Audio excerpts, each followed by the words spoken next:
Paranormal Insights. We're going to look at psychic phenomenon and if there's any scientific proof. And we're going to visit with Alan Thomas regarding Bigfoot evidence and DNA. And we're going to take a viewer question from Jolene about the new energies that have now entered our Earth.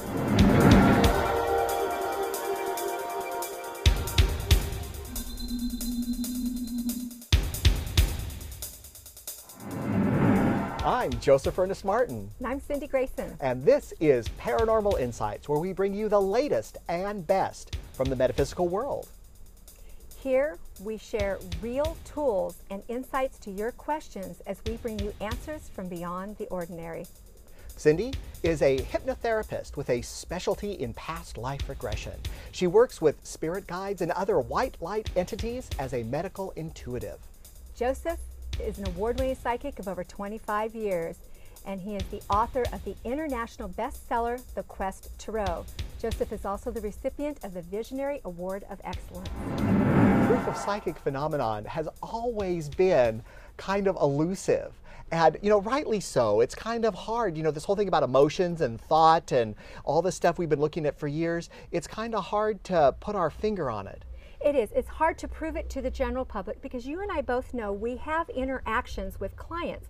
You get images. The one that really stands out in my mind, I had a client, and as I'm working on her, I see her using a paintbrush cross-pollinating her own plants at home. So I asked her, and of course she did. It's not proof, but I know for myself that that works. But how do you share that with other people? Edgar Mitchell, Apollo 14 astronaut and founder of the Institute of Noetic Sciences, also author of The Way of the Explorer, has said that Michael L. Schmicker's book, Best Evidence, is an excellent, comprehensive compilation of decades of outstanding research into anomalous human phenomenon, which has no explanation in classical science. New advances in quantum science, however, offer theoretical and experimental evidence to silence a century of naysayers, as well as change our concepts of human functioning. There are those that even when these abilities are demonstrated in a strictly controlled scientific laboratory, they may claim that the methods used were faulty or that the scientists may have been biased in favor of the psychics. With such faulty thinking, no researcher will ever win the argument that paranormal powers exists until testing devices and methods become so sensitive that they will pick up the subtle energies of what is really going on. Remember, keep an open mind, see what is around you, and consider those experiences that, even if they seem unreal, have a proven history in the scientific record. Absolutely. And these impressions that we get are sometimes kind of elusive. They're hard to interpret or difficult. I think that sometimes the other side, when they talk to us, they must really have difficulty in slowing down to our earth plane level and also getting things into words we can understand. Because for me, mostly, when I get impressions, psychic impressions, it's feelings or sensations or colors or thoughts or pictures. And then I have to figure out what the heck I'm going to say about it. Well, I've learned that from other psychics, so I became very pointed with my guides, and I have actually said, no, don't give me any symbols, show me exactly what it is. And I will talk to them in front of a client. I appear a little loony, but that's okay. And I will ask them something, and if they give me an information, that's not going to work for this client, give me another example here. And I am actually shown images, and I can hear things. That's what's hard to document. But what's interesting is if you get enough people doing that and they can all share their images, that would be more scientific evidence. But I was given the visual of a vase of peacock feathers 2 weeks ago. How would I know that if this weren't real? Absolutely.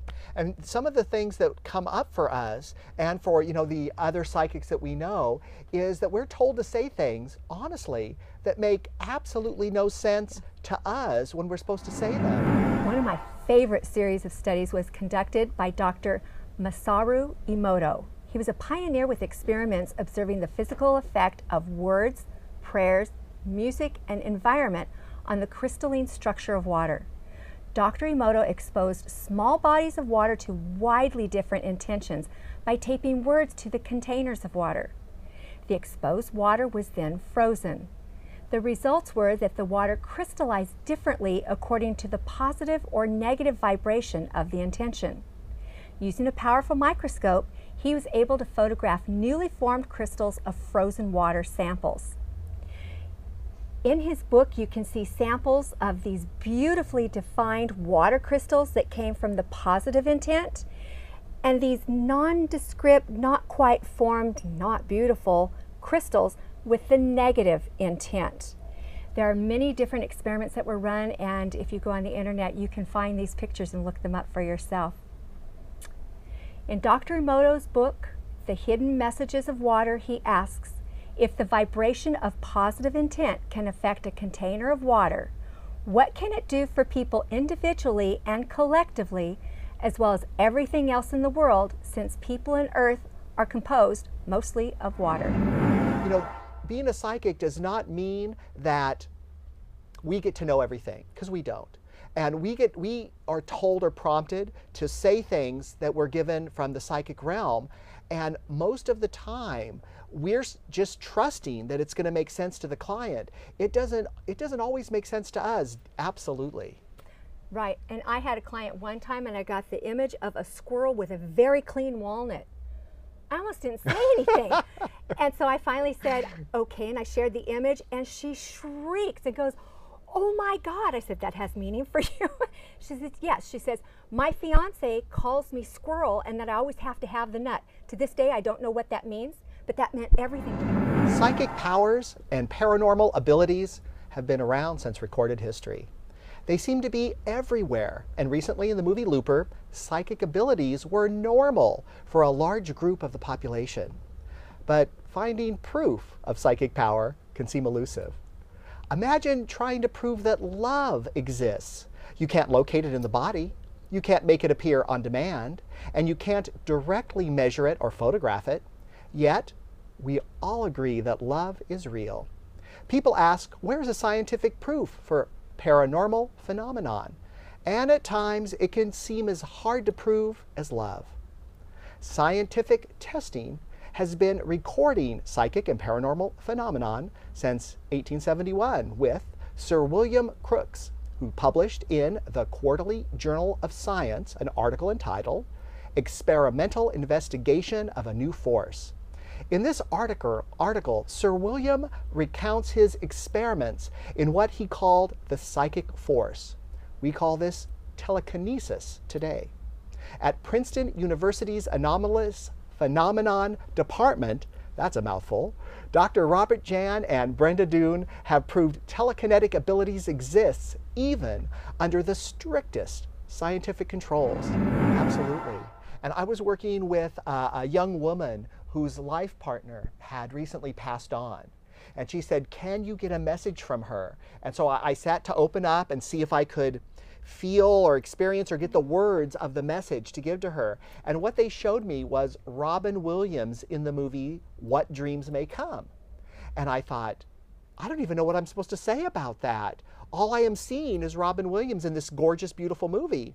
So I looked at her and I said, this is the movie I'm being shown. I have no idea what to say. And she, like you said, she started crying. And she said, that was our favorite movie. We would watch it many times together. Those of us who are psychics or healers know that information and healing is given to us through non-human, non-earthly means.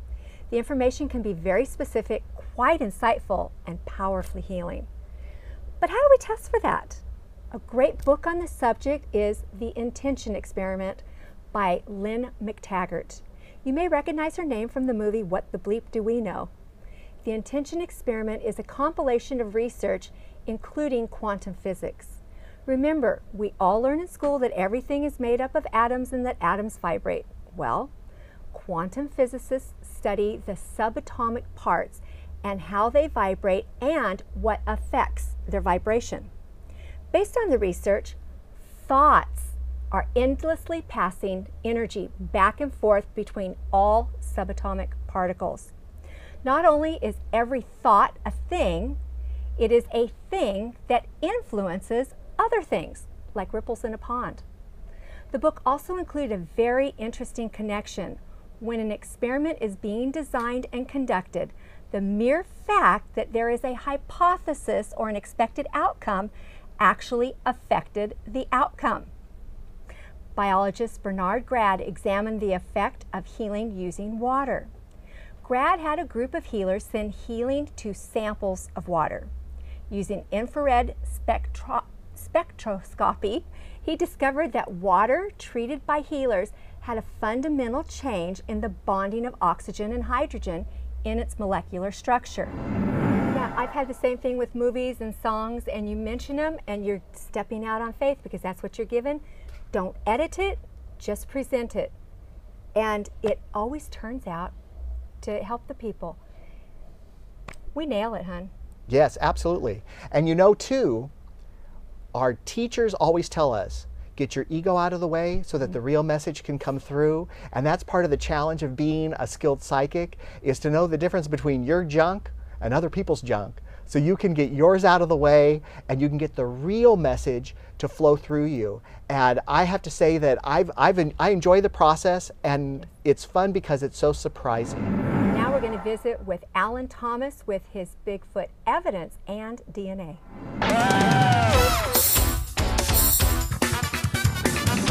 We're here at the Mutual UFO Network in Sacramento, California, and I'm with Alan Thomas. Now, Alan is going to be on the very first season opener of a wonderful show about hunting Bigfoot. He's also been doing this work since around 1987, and he's had some fascinating encounters.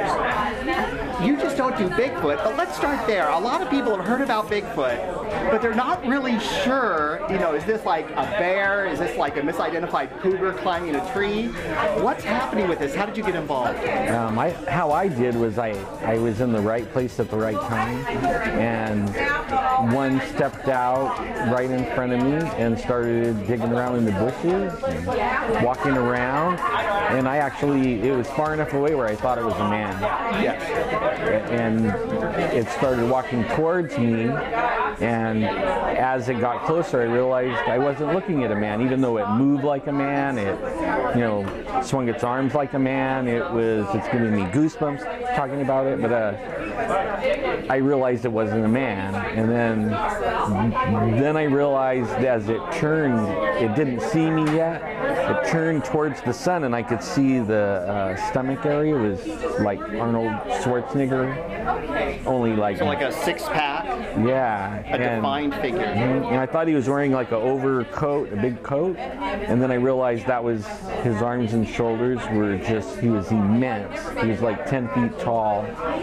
And when he finally did see me and he ran away, there was only one big pine tree, and he ran to the pine tree, and then he disappeared. And what he did was he put the pine tree between me and him, and he went back up the mountain that I watched him walk down. And when I got brave enough, it took about 30 minutes for me to get composed enough to go look for him. I found his tracks that were really huge, you know, and they were 15 feet apart, about. And so this was something that was humanoid, looked like a guy, was dark featured, but you could see definition. Oh yeah. And was obviously bigger and thicker than the people that you know that are human. Yeah, at first there was nothing to gauge how big he was, you know what I mean? And I don't know if you've seen very many pictures of Sasquatches on TV or even like on the Finding Bigfoot. They got him going, you know, and he's kind of clunky looking. This guy wasn't clunky. He had really wide shoulders. He went to a narrow waist. He stood straight up just like me and you. He walked just like me and you. When he took off running, he ran, you know, just like me and you.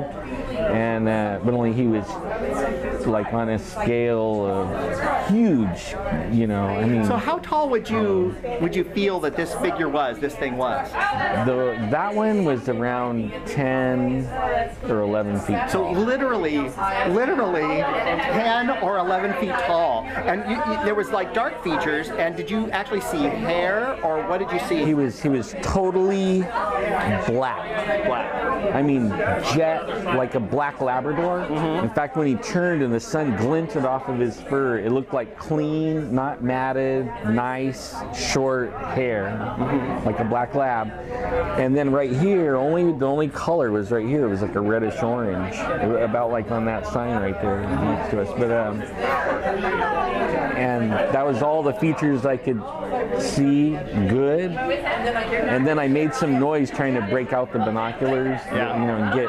And as soon as I made the noise, then he instantly, me and him locked eyes, and then he took off running, and then he disappeared like that fast. But I had watched him for over an hour. For 15-foot footprints, and not 15-foot feet, but the distance between footprints was 15 feet. That means you either have to be strong enough to make a huge leap, right, or you have a wide gait or some kind of both. Did you actually see any kind of gait when this thing was running away? Well, he ran like me and you. I mean, how we would run, and it looked natural as could be, and it was hard to tell, you know, nothing looked out of place, really, until I actually walked over there and started looking for the tracks. The next one was 15 feet, and the next one, and the next one. I started realizing, wait a minute, you know. Where it really got me the size was he put this tree between me and him and went back up the mountain. Right. I watched him walk down that mountain, and all the bushes came to here. Yeah. Mid. Well, you know what people are going to be thinking, right? Because even though this is a paranormal show and people are watching because they have a paranormal interest, some people are going to be watching and go, really? Yeah. Really? You saw this thing out in the woods? Yep. In fact, in all honesty, I did not go back to the woods for 3 years. It scared me that bad. And I had to stay 2 more nights. We were there 14 days, and I had 2 more nights to go. I didn't sleep those 2 nights. And it took a lot for me to go back to the woods, and now I hunt them all the time. I know where they live. I mean, we're searching for DNA right now for the windows. Well, you have some remarkable things that will be revealed in short time in the next couple of months. That's right. And I know you just casually said, well, we have like DNA, we have a cup of coffee, but having DNA, something to test, is absolutely amazing. When do you feel that those results are going to be coming back? Well, hopefully next week. This will be our 4th attempt at getting the DNA. We've tried human, and it came back not human, so then we knew that the DNA wasn't contaminated by human. Then we went in with mammal, and it didn't come back. It came back like partial, so we didn't have enough DNA. And we did it again and again. We didn't have enough to really make a DNA. This time we're gonna take everything off the list. So the science is really going to show us what that means. But if you had to make a guess, I know you're a week away from knowing. Or two. What would you kind of guess these creatures actually are? Are they part of our ecosystem, or are they something else? I don't know, man.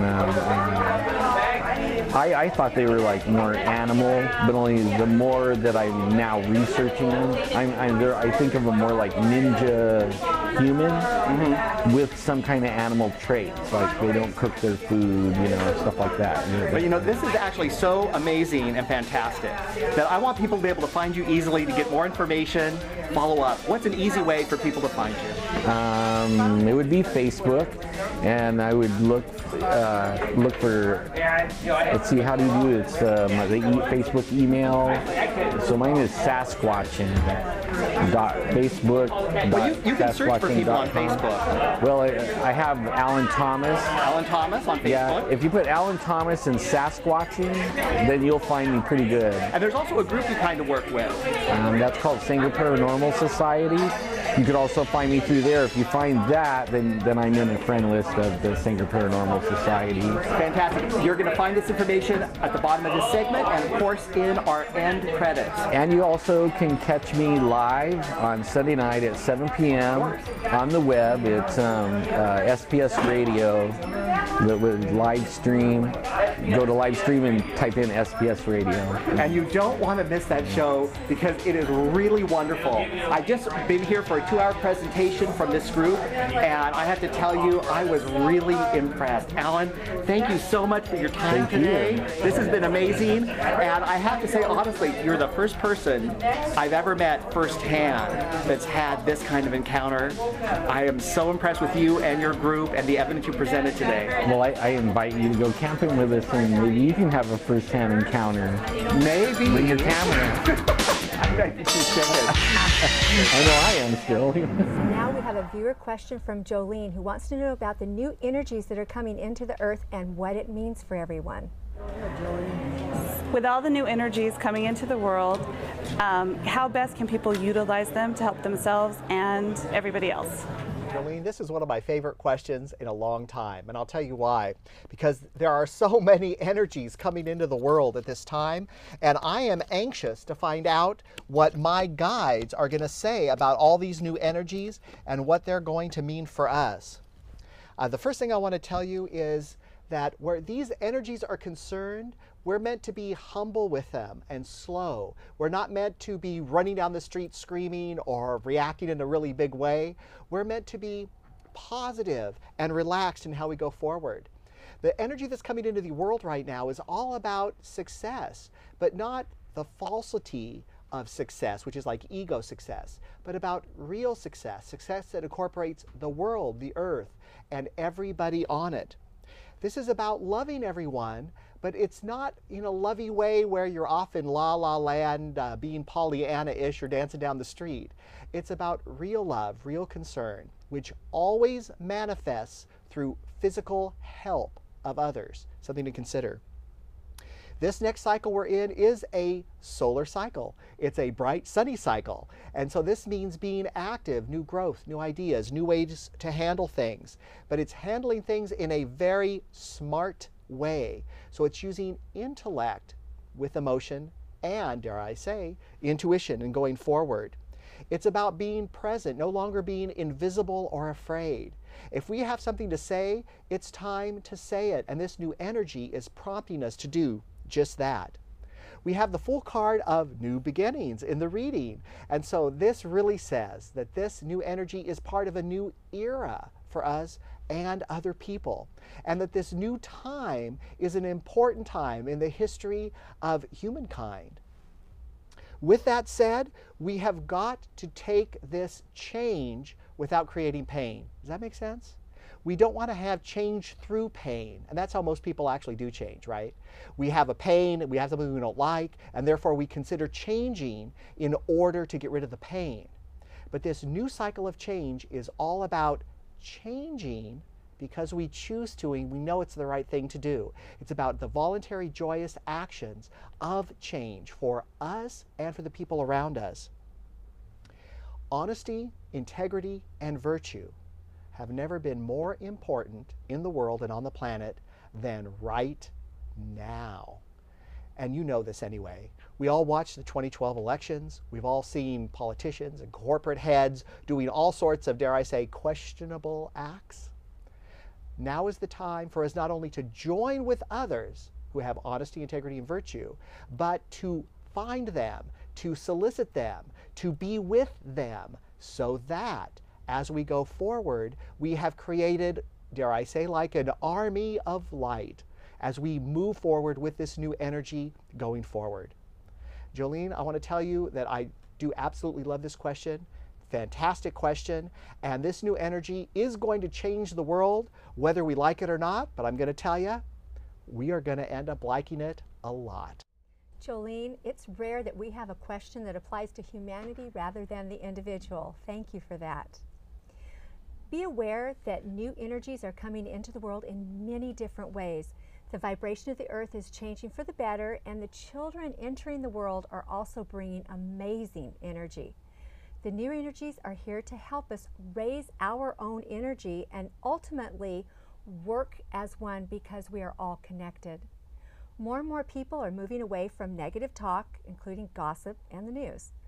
They're becoming aware of what no longer feels right or no longer works for them. Listen to that awareness. honor that awareness. The younger people are here to continue to break down systems that no longer work. You see that all around the globe. Education systems, financial systems, government systems, to name a few, are collapsing quickly. The way we've always done it no longer works and may never have worked well for some people. Over time, greed will be replaced by love. Be aware that this is the earth and negativity will always be around. But the number of people who choose to live a happier life, whether it's a result of their spiritual journey or it just feels better, will increase exponentially. Increased gratitude will result in increased abundance. People will learn how to manifest their own abundance. With the Earth's vibration increasing, individual sensitivity will also increase, which includes the ability to communicate easier with the other side. There are those who will resist the change. Those people will still be able to feel it, but likely won't be aware of what it is. And because their mindset is to maintain status quo, these new energies may feel like fingernails on a chalkboard to them. People who are changing with the new energies will pull away from those who do not want to change. However, it is so important to not judge those who do not want to change. Instead, wrap them and the entire earth in white light and love. Thank you, Jolene. That was a beautiful question. It's great to have such a wonderful question for all of humanity, for everyone watching. That's kind of unusual for people to ask. It's very unusual. It's the first time it's happened since I've been on the show, and it's nice.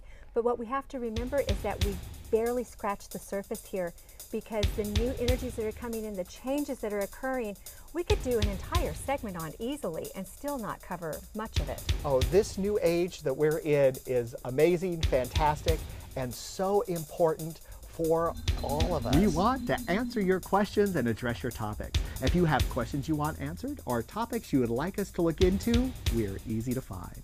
You can find me at questtarot.com or email me at joseph@questtarot.com. You can find me at cgraysonhypnosis.com or email me cindy@cgraysonhypnosis.com. You can watch this show in the Sacramento area on Comcast Channel 17. See accesssacramento.org for details. And in the San Francisco Bay Area, you can watch the show on Comcast Channels 23, 28, 29, and 33. And throughout the state of California, you can watch the show on AT&T Uverse Channel 99. For additional listings, please see betv.org or att-services.net. And you can find us on Vimeo, Facebook, and YouTube. Simply search Paranormal Insights, Joseph Ernest Martin, or Cindy Grayson. And be sure to watch our new series, The Magic Minute, where you'll learn easy-to-use, everyday magic to make your life better, exclusively on YouTube, where it only takes a moment to make magic. And when you do, please click like and subscribe. Please send us your questions and topics. So we can share our paranormal insights And answers from beyond the ordinary.